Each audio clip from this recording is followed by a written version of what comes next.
नमस्कार दोस्तों। प्रकरण 4 भारतनो साहित्यिक वारसो भाग 1। दोस्तों, भारतनो सांस्कृतिक वारसो प्रकरण 1, प्रकरण 2 અને પ્રકરણ 3 ત્રણેય પ્રકરણની અંદર આપણા વારસા વિશેની આપણે વિસ્તૃત સમજ મેળવી. શિલ્પ સ્થાપત્ય સાથે સાથે હસ્તકલા અને લલિત કળાઓ વગેરેની આપણે ચર્ચા કરી. પ્રકરણ 4માં સાહિત્યિક વારસા વિશેની આપણે સમજ મેળવીશું. સૌ પ્રથમ તો સાહિત્ય એટલે શું એને સમજવું ખૂબ જરૂરી છે. માનવીએ પોતાના વિચારો, ભાવો, લાગણીઓ અને ઉર્મિઓ વગેરેને અન્ય માનવી કે પ્રાણીઓ સુધી પહોંચાડવા માટે કેટલાક હાવભાવ, સંકેતો કે ચિત્રોનો આશરો લીધો અને કેટલાક ધ્વનિઓ કર્યા. તેમાંથી બોલી અને લિપિનો ઉદ્ભવ થયો. આ લિપિએ ભાષાના ઘડતરમાં ખૂબ મોટો ફાળો આપ્યો. સમયાંતરે પોતાના વિચારો અભિવ્યક્ત કરવા માટે ભાષાનો ઉપયોગ થયો. આ ભાષાના સર્જનાત્મક પ્રયોગથી સાહિત્યનું સર્જન થવા પામ્યું. દોસ્તો, આદિકાલથી માનવી પોતાના વિચારો, ભાવો અને લાગણીઓ એ વ્યક્ત કરે જ છે, પરંતુ સમયાંતરે એ વ્યક્ત કરવા માટેના જે માધ્યમો છે એ માધ્યમોમાં સતત એ વૈજ્ઞાનિક ધોરણે વિકાસ થતો ગયો.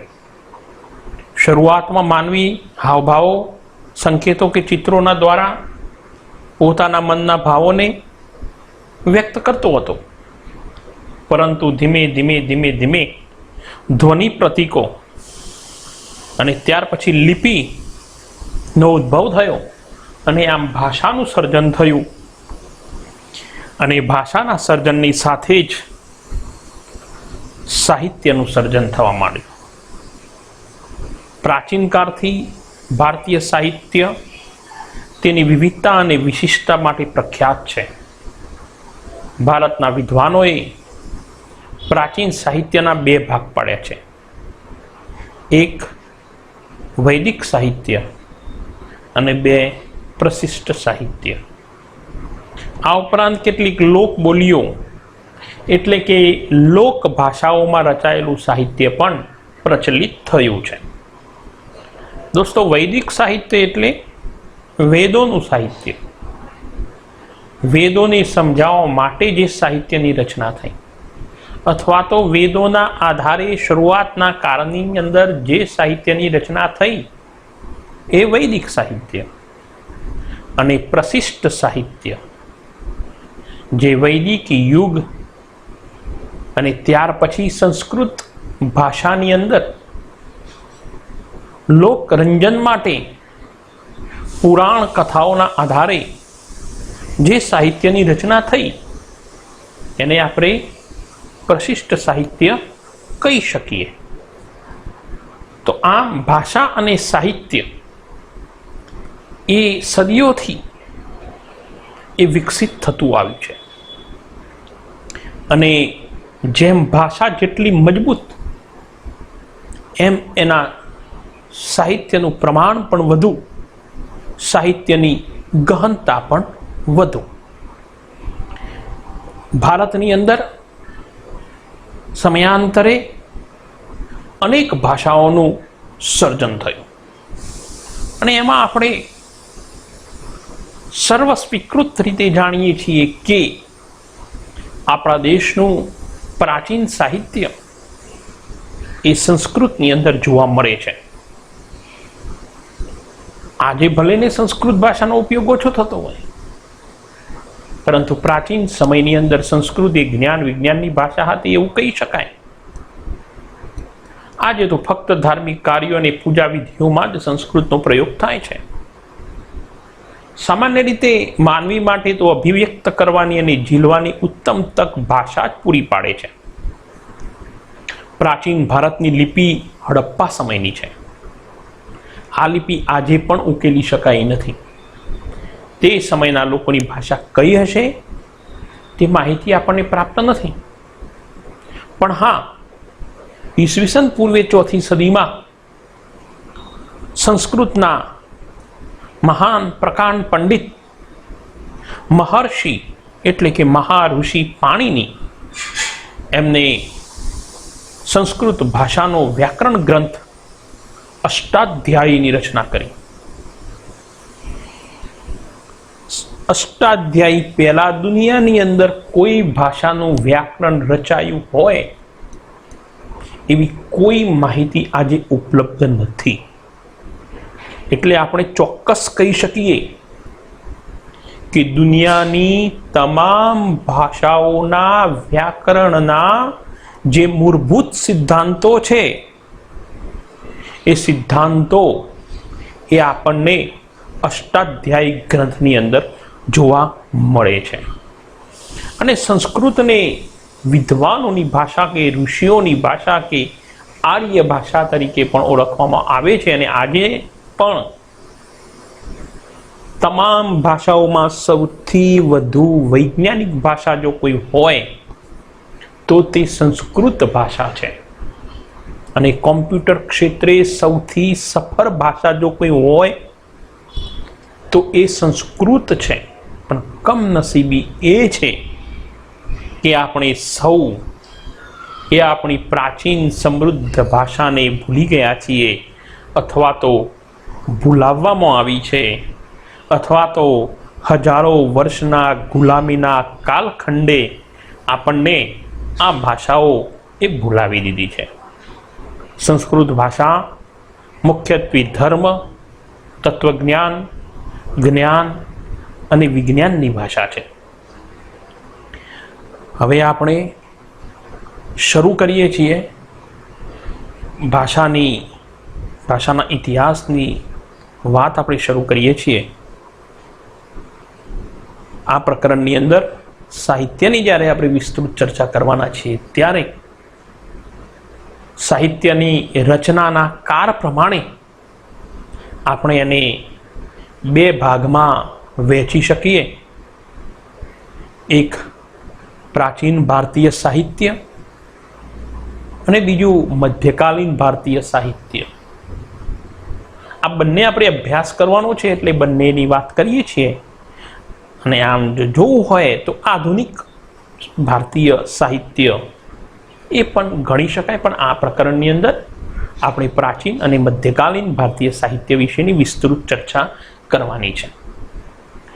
તો સૌપ્રથમ પ્રાચીન ભારતીય સાહિત્ય.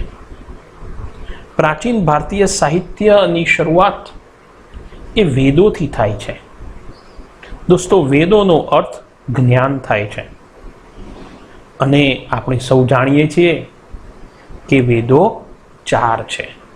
1 ઋગ્વેદ, 2 સામવેદ, 3 યજુર્વેદ અને 4 અથર્વવેદ. ભારતીય સાહિત્યનું જો કોઈ પ્રાચીનતમ પુસ્તક હોય તો એ ઋગ્વેદ છે. અને એમાં 1028 ઋચાઓ આવેલી છે. ઋચાઓ એટલે શ્લોકો. ઋષિઓના મુખેથી ગવાયેલા એટલે ઋચાઓ કહેવામાં આવે છે. ઋગ્વેદ 10 ભાગની અંદર વહેંચાયેલો અદ્ભુત ગ્રંથ છે. અને આ ઋચાઓમાં મોટે ભાગે દેવતાઓની સ્તુતિઓ કરવામાં આવી છે. આ સ્તુતિઓ યજ્ઞ પ્રસંગે કરવામાં આવતી. અને તેમાંથી તો ઉષાને સંબોધતી કેટલીક જે સ્તુતિઓ છે એ તો ખૂબ જ મનમોહક છે. આ ગ્રંથ સપ્ત સિંધુ પ્રદેશની અંદર વસેલા આર્યોની રાજકીય સામાજિક, ધાર્મિક તેમજ આર્થિક બાબતોનું વર્ણન કરે છે. ઋગ્વેદ પછી બીજા 3 વેદોની પણ રચના થઈ, જેમાં સામવેદ બીજા નંબરનો વેદ છે. એમાં ઋગ્વેદની ઋચાઓનું ગાન કરવાની વિધિ બતાવવામાં આવી છે. આ શ્લોકો રાગ અને લય સાથે ગવાય છે, તે માટે તેને સંગીતની ગંગોત્રી પણ કહેવામાં આવી છે. અને ત્યારબાદ યજુર્વેદ, ત્રીજા નંબરનો વેદ, જેને યજ્ઞનો વેદ કહેવામાં આવે છે. આ વેદ ગદ્ય અને પદ્ય સ્વરૂપે રચાયેલો છે. યજ્ઞ વખતે બોલવામાં આવતા મંત્રો, ક્રિયાઓ અને વિધિઓ એનું વર્ણન એમાં કરવામાં આવ્યું છે. અથર્વવેદ છેલ્લો, ચોથા નંબરનો અથર્વવેદ.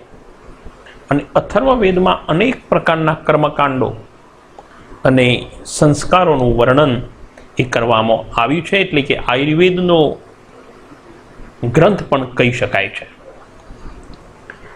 આ થયા 4 વેદો. આ 4 વેદોને સમજાવવા માટે ત્યારબાદ બીજા અનેક સાહિત્ય અસ્તિત્વમાં આવ્યા. અને એમાં સૌ પ્રથમ જો આપણે વાત કરીએ તો ઉપનિષદ સાહિત્ય. વેદો પછી ઉપનિષદ સાહિત્યની રચના થઈ. આપણા દેશના મહાન મનીષીઓએ, ઋષિમુનિઓએ આ ઉપનિષદોની રચના કરી. ઉપનિષદ સાહિત્યમાં બ્રહ્માંડનો આરંભ, જીવન, મૃત્યુ, ભૌતિક અને આધ્યાત્મિક જગત, જ્ઞાન, પ્રકૃતિ અને બીજા અનેક દાર્શનિક પ્રશ્નોનું વિવેચન પણ એ આ ઉપનિષદોની અંદર કરવામાં આવ્યું છે. 108 જેટલા ઉપનિષદો છે. શરૂઆતના ઉપનિષદોમાં બૃહદારણ્ય અને છાંદોગ્ય નામના ઉપનિષદો છે. સંવાદના સ્વરૂપમાં છે. શિષ્યો ઋષિને પ્રશ્ન પૂછે છે અને ઋષિ તેના સંવાદ રૂપે જવાબો આપે છે. ત્યાર પછી વેદોના મંત્રનો અર્થ સમજવા માટે બ્રાહ્મણ ગ્રંથોની રચના કરવામાં આવી. વેદોના મંત્રોનો અર્થ સમજવા માટે તેના પર પદ્ય સ્વરૂપમાં રચાયેલી ટીકાઓ. દોસ્તો, ટીકાઓ એટલે આપણે સામાન્ય રીતે ટીકાઓ એટલે કોઈકની ખામી કાઢવી હોય તો એને આપણે ટીકાઓ કહીએ છીએ. પરંતુ સંસ્કૃતની અંદર ટીકાઓનો મતલબ થાય, ટીકાનો મતલબ થાય કે જે ગ્રંથ છે એની ટીકા, એટલે કે એમાં જે સારી બાબતો છે એની સમજૂતી અને ટીકા કહેવામાં આવે છે. તો વેદોનો મંત્રોનો અર્થ સમજવા માટે તેના પર પદ સ્વરૂપમાં રચાયેલી ટીકાઓનો બ્રાહ્મણ ગ્રંથોની અંદર સમાવેશ કરવામાં આવ્યો છે. એમાં જુદા જુદા યજ્ઞો અને તેની લગતી વિધિઓ માટેનું માર્ગદર્શન પણ આપવામાં આવ્યું છે. ત્યારબાદ આરણ્યકો. અરણ્યનો મતલબ થાય વન. આપણે માતા ભગવતીની સ્તુતિ કરીએ છીએ ત્યારે અરણ્ય શરણ્ય ત્વમેકા ભવાની. અરણ્ય એટલે જંગલ. અને આપણે સૌ જાણીએ છીએ કે આપણા પૂર્વજો એટલે કે આપણા ઋષિમુનિઓ એ મોટે ભાગે પોતાના જીવનના અંતિમ સમયની અંદર જંગલમાં જઈને રહેતા. વન અથવા અરણ્યમાં આશ્રમવાદી સતત ચિંતન કરીને રચાયેલા તત્વજ્ઞાનથી ભરપૂર એવા સાહિત્યને આરણ્યકો કહેવામાં આવે છે. ત્યારબાદ વેદાંગ નામના સાહિત્યની રચના કરવામાં આવી. આ સાહિત્યમાં કર્મકાંડો ઉપરાંત જ્યોતિષ, વ્યાકરણ અને ખગોળશાસ્ત્રનો વિસ્તૃત સમાવેશ કરવામાં આવ્યો છે. અને ત્યાર પછી પ્રાચીન ભારતીય સાહિત્યની અંતર્ગત આપણા દેશના જ નહીં પરંતુ સમગ્ર વિશ્વ સાહિત્યની અંદર સૌથી મોટા પ્રાચીન મહાકાવ્યો, જેમાં રામાયણ અને મહાભારતનો સમાવેશ થાય છે. અને આ મહાકાવ્યનું વર્તમાન સ્વરૂપ જે છે એ આપણને ઈસવીસનની 2જી સદીમાં પ્રાપ્ત થયું. પરીક્ષાની અંદર ટૂંકનોંધમાં પણ પૂછાય છે. એમાં આપણે રામાયણની કથા લખવાની નથી, પરંતુ રામાયણની જે મહત્વની બાબતો છે એની વાત કરવાની છે. રામાયણમાં અયોધ્યાના રાજવી રામચંદ્રની કથા આપી છે અને આ મહાકાવ્યના કુલ 24,000 જેટલા શ્લોકો છે, જેની રચના મહાકવિ વાલ્મીકીએ કરી છે, જેમાં અનેક દિલચસ્પ ઘટનાઓ તથા સાહસોનું વર્ણન કરાયેલું છે. ભગવાન રામના જીવનની કથાઓ છે, જીવનના સંઘર્ષની કથાઓ છે. સમગ્ર કહાનીમાં મર્યાદાઓની વાત કરેલી છે. અંતે રાજા રામ એ અધર્મના પ્રતીક એવા રાવણ ઉપર વિજય મેળવે છે, એટલે કે રામ અને રાવણ એના સંઘર્ષની કથા પણ છે. એવું જ એક બીજું મહાકાવ્ય મહાભારત, જેમાં લગભગ 1,00,000 જેટલા શ્લોકો છે અને તે વિશ્વનો સૌથી મોટો કાવ્ય ગ્રંથ છે. મહર્ષિ વેદવ્યાસે એની રચના કરી છે. પાંડવો અને કૌરવો વચ્ચે થયેલા યુદ્ધ તેનો મુખ્ય વિષય છે. એની સાથે બીજી અનેક નાની મોટી કહાનીઓ જોડી દેવામાં આવી છે અને સત્યનો જય થતો બતાવ્યો છે, ધર્મનો વિજય થતો બતાવ્યો છે. કૌરવો અને પાંડવોના સંઘર્ષમાંથી જન્મેલી આ કથા અંતે પાંડવોના વિજય સાથે સમાપ્ત થાય છે. અને આ મહાગ્રંથ, આ મહાકાવ્ય, એનું સૌથી મહત્વનું અને સૌથી ઉત્તમ પાસું એટલે શ્રીમદ ભગવદ્ ગીતા, જેમાં ગહન દાર્શનિક સિદ્ધાંતોનું વિવેચન કરવામાં આવ્યું છે અને તેમાં મોક્ષ પ્રાપ્તિના 3 માર્ગો જ્ઞાન, કર્મ અને ભક્તિ માર્ગનું વિવેચન પણ કરવામાં આવ્યું છે. એવી જ રીતે પ્રાચીન ભારતીય સાહિત્યમાં સંસ્કૃત સાહિત્યની જો વાત કરીએ અને એમાં પણ પ્રશિષ્ટ સાહિત્ય, અત્યાર સુધી જે આપણે સાહિત્ય જોયું, વેદો જોયા, ઉપનિષદો જોયા, બ્રાહ્મણ ગ્રંથો જોયા, આરણ્યકો જોયા, વેદાંગ સાહિત્ય જોયું, રામાયણ અને મહાભારત. આ સાહિત્ય એ પ્રાચીન વૈદિક સાહિત્ય છે. હવે આપણે જે સાહિત્યની ચર્ચા કરવાના છીએ એ પ્રાચીન ભારતીય પ્રશિષ્ટ સાહિત્ય, એના વિશેની ચર્ચા કરીએ તો આ યુગમાં સંસ્કૃત ભાષામાં પુષ્કળ સાહિત્યની રચના થઈ, જેમાં ધાર્મિક અને લૌકિક એવી બંને પ્રકારની રચનાઓનો સમાવેશ થાય છે. પુરાણોએ આરંભિક વૈદિક ધર્મને સમજાવવામાં મુખ્ય ભૂમિકા ભજવી છે. આ સમયગાળા દરમિયાન અનેક શાસ્ત્રો અને સ્મૃતિ ગ્રંથો પણ લખાયા. આ શાસ્ત્રો વિજ્ઞાન અને તત્વજ્ઞાનના ગ્રંથોમાં છે. દાખલા તરીકે કૌટિલ્યનું અર્થશાસ્ત્ર એ વહીવટી વિજ્ઞાનની કૃતિ છે. કૌટિલ્ય એટલે ચાણક્ય. વિવિધ કક્ષાના ગણિત અને વિજ્ઞાન સંબંધિત શાસ્ત્રોની રચના પણ થઈ છે. સ્મૃતિ ગ્રંથોમાં ધર્મ દ્વારા અનુમોદિત કર્તવ્યો, રિવાજો અને નિયમો આપવામાં આવ્યા છે. શરૂઆતનું સાહિત્ય એટલે બૌદ્ધ સાહિત્ય, જે પાલી ભાષાની અંદર રચાયું. આ સાહિત્ય 3 ભાગમાં વહેંચાયું, એટલે એને ત્રિપિટક તરીકે પણ ઓળખવામાં આવે છે. ત્રિપિટક એટલે 3 પિટક, જેમાં પહેલું એટલે સુક્ત પિટક, સૂત્ર, બીજું વિનય પિટક અને ત્રીજું અભિધમ્મ પિટક. બૌદ્ધ સાહિત્યને આ 3 ભાગમાં વહેંચવામાં આવ્યું છે, એટલે એને ત્રિપિટક કહેવાય છે. આ ઉપરાંત બૌદ્ધ સાહિત્યમાં પણ અન્ય ગ્રંથો લખાયા. ગુપ્ત યુગની અંદર સંસ્કૃત કાવ્ય અને નાટકોના વિકાસનો સુવર્ણયુગ કહેવાય છે.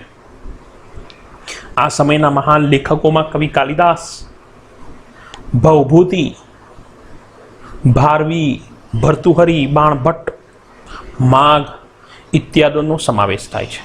સંસ્કૃતમાં એક શ્લોક પણ છે કે ઉપમા કાલિદાસસ્ય ઉપમા કાલિદાસસ્ય ભારવેન અર્થગૌરવમ દંડી પદલાલિત્યમ માગે સંતિ ત્રયો ગુણ. તો આમાં ઘણા બધા સંસ્કૃત સાહિત્યકારોનો સમાવેશ થાય છે અને એમની વિશેષતા પણ બતાવે છે. તો આ તમામ જે મેં તમારી સામે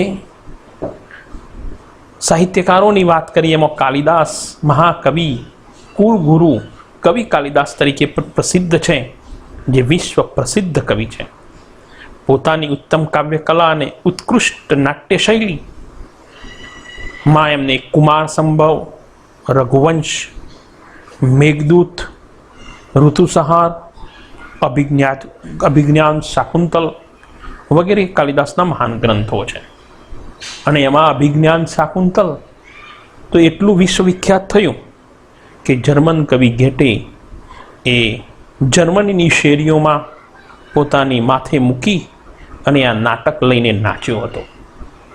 એવી જ રીતે મહાકવિ બાણભટ્ટ એમનું લિખિત હર્ષચરિત, જે સમ્રાટ હર્ષવર્ધનનું જીવન ચરિત્ર છે. બીજા અન્ય ગ્રંથોમાં કાદંબરી એ એમની મુખ્ય રચના છે. આ સમયના અન્ય પ્રસિદ્ધ ગ્રંથોમાં ભવભૂતિનું ઉત્તર રામચરિત, ભારવીનું કિરાતાર્જુનિયમ, વિશાખા દત્તનું મુદ્રા રાક્ષસ, શુદ્રકનું મૃચ્છકટિકમ અને દંડીનું દશકુમાર ચરિતનો સમાવેશ થાય છે. આ ગ્રંથોના મુખ્ય વિષયો રાજકીય ઘટનાઓ, પ્રણય પ્રસંગો, રૂપકો, હાસ્ય પ્રસંગો અને તત્વજ્ઞાનથી ભરપૂર છે. તો દોસ્તો, આજે આપણે આ ચર્ચાને અહીં જ વિરામ આપીએ છીએ. હવે પછી એ આગળની ચર્ચા મધ્યકાલીન સાહિત્યની આપણે ચર્ચા કરવાની છે અને સાથે સાથે ગુજરાતી અને તમિલ સાહિત્યની પણ ચર્ચા કરવાની છે. તો આપણે એને આગળના તાસની અંદર કરીશું. નમસ્કાર.